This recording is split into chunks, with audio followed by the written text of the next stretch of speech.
Hello friends, कैसे हैं आप लोग? आई होप सब ठीक होंगे। तो आज हम करने जा रहे हैं what is the relationship between average revenue and marginal revenue. ठीक है, एआर और एमआर में क्या रिलेशनशिप होता है। शुरू करने से पहले I would request you people to like share and subscribe my channel. Let's begin with the topic relationship between average revenue and marginal revenue. ठीक है, सो अगर मैं डायग्राम बनाऊँ इसका, तो वही एवरेज रेवेन्यू का डायग्राम कैसे बनता है। सीधा हॉरिजॉन्टल टू एक्स एक्सिस है क्योंकि वो कांस्टेंट है average revenue. This is nothing but the average revenue. और इसी के बराबर में आता है marginal revenue. Average revenue marginal revenue बराबर है। डेटा में देख लो, ये देखो 10 10 10 10 10 है, 10 10 10 10 10। ठीक है, वो दोनों बराबर है, एवरेज रेवेन्यू और मार्जिनल रेवेन्यू। ठीक है, सो इसमें ये क्या बोल रहा है इधर, this is nothing but the 10, this is AR/MR, this is quantity. ठीक है, ये क्या बोल रहा है इसमें, इसके रिलेशनशिप में कि since price remains same, a firm sells more quantity of output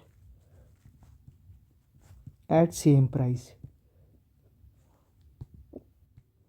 ठीक है, at same price, it means the revenue from additional unit MR is equal to AR। वो कह रहा है कि प्राइस तो सेम है, ठीक है, firm sell more quantity of output as price same.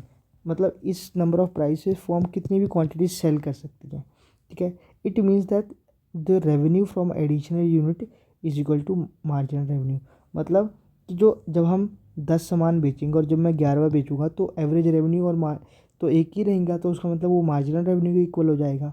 ठीक है, जहाँ तक मैंने 10 सामान बेच दिया, अब मैं जब ये वाला 11वां सामान यहाँ पे बेच रहा हूँ तो भी उसी सेम प्राइस पे बेच रहा हूँ, तो मतलब average revenue marginal revenue equal हो गया।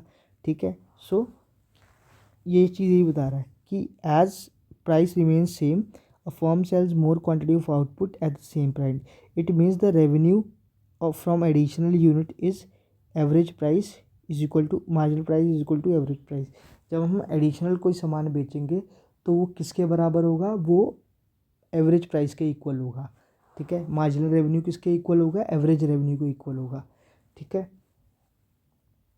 ठीक है, एक और चीज़ इसमें बता रहा है कि इन perfect competition any amount of the commodity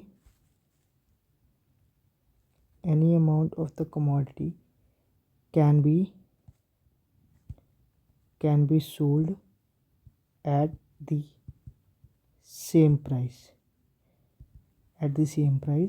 therefore TR increases at the same rate। ठीक है, implying average revenue is equal to marginal revenue. ठीक है, so in perfect competition any amount of the commodity can be sold at the same price. Perfect competition में कोई भी amount of commodity sold हो सकती है सेम प्राइस पे, इसीलिए टोटल रेवेन्यू जो है वो इंक्रीज़ होता है एट द सेम रेट। वो 10 से इंक्रीज़ होगा, 10 होगा, 20 होगा, 30 होगा, 40 होगा। ठीक है, इसका मतलब क्या होता है कि एवरेज रेवेन्यू और मार्जिनल रेवेन्यू इक्वल है। और एक और चीज़ ये बोलता है कि AR and MR curves coincide AR and margin curve coincide in a horizontal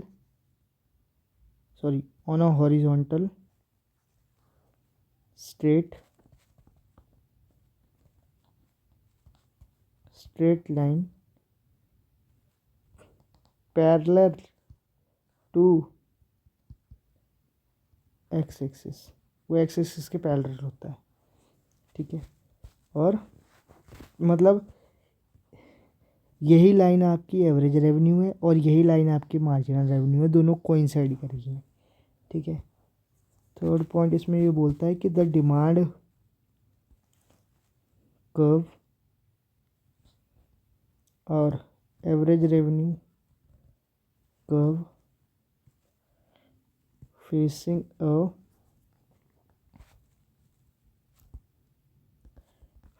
a perfectly competitive market is perfectly elastic, ठीक है। द डिमांड कर्व और the average revenue curve facing a perfectly competitive market is perfectly elastic, ठीक है। जो जो demand curve है या average revenue curve है वो फेसिंग परफेक्टली कॉम्पिटिटिव मार्केट, वो परफेक्टली कॉम्पिटिटिव मार्केट फेस कर रहा है, इसलिए वो परफेक्टली इलास्टिक है, क्योंकि वहाँ पे large number of buyers and sellers हैं, तो एवरेज रेवेन्यू परफेक्टली इलास्टिक है। ये डिमांड कर्व परफेक्टली इलास्टिक है, इसका मतलब होगा कि as price increase demand curve falls, ये डिमांड शिफ्ट हो सकती है, ये डिमांड चेंज हो जाती है बेसिकली, मतलब जो डिमांड है ना वो चेंज होती रहती है ड्यू टू चेंज इन दी क्या बोलते हैं मतलब चेंज हो जाती है, ठीक है। सो यही चीज़ है इसका। तो आई होप आपको ये समझ में आ गया होगा। सो मिलते हैं नेक्स्ट लेक्चर में, टिल देन बाय।